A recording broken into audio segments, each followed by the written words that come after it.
Hong Kong চায়নার বিপক্ষে match খেলতে ইংল্যান্ড থেকে ঢাকায় এসে পৌঁছেছেন হামজা চৌধুরী। হজরত শাহজালাল আন্তর্জাতিক বিমানবন্দরে তাকে বরণ করে নেন বাফুফের কর্মকর্তারা।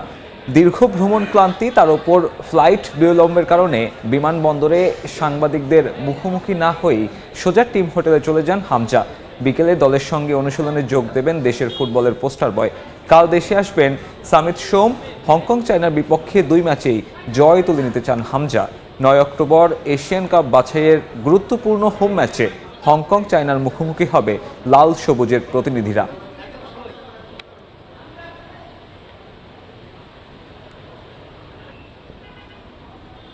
খুব ভালো লাগছে। দুটো ম্যাচে জিতবেন ইনশাআল্লাহ। ইনশাআল্লাহ ইনশাআল্লাহ। কেমন লাগছে এবার আপনি ক্যাপ্টেন্সির দায়িত্ব পালন করেছেন লেস্টারে? জি খুব ভালো লাগছে। Thank you.